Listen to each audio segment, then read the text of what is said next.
काश्मीर येथे दहशतवादी हल्ल्यात 3 डोंबिवलीकरांचा मृत्यू झाला आहे। त्याला जबाबदार कोण? ज्यांचा मृत्यू झाला त्यांचा दोष काय होता? देशात जे दहशतीचे वातावरण आहे त्याला जबाबदार कोण? खूपच दुःखद घटना आहे। देशावर जे संकट ओढवलंय ते दुःखद आणि दुर्दैवी। डोंबिवलीवर देखील दुःखाचं संकट कोसळलंय। सरकार आणि राजकारण्यांना एकच प्रश्न विचारायचा आहे, ज्यांचा दुर्दैवी मृत्यू झालाय त्यांचा दोष काय? ते फिरायला गेले, हा त्यांचा दोष आहे का? जे दहशतीचे वातावरण झालंय याला जबाबदार कोण आहे? हा माझा सरकारला प्रश्न आहे।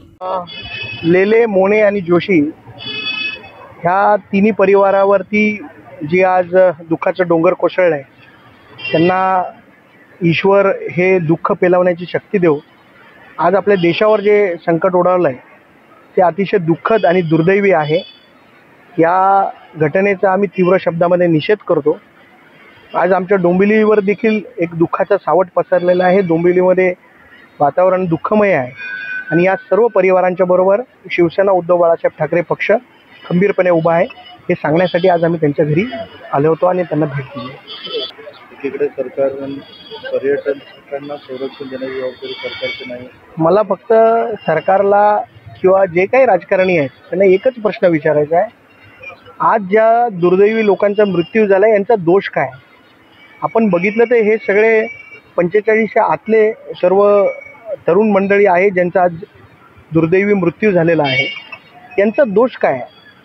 यांचा काय दोष आहे? हे फिरायला गेले हा त्यांचा दोष आहे की आपल्या देशामध्ये एका पर्यटन स्थळी ते फिरायला गेले तो त्यांचा दोष आहे?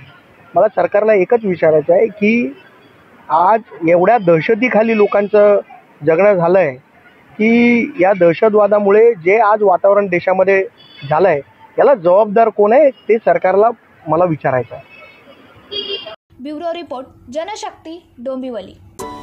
अरे, तुम्ही अजून आमच्या चॅनलला सबस्क्राईब नाही केलं तर लगेच जनशक्ती चॅनलला सबस्क्राईब करा आणि बेल आयकॉनवर क्लिक करा आणि रहा अपडेट।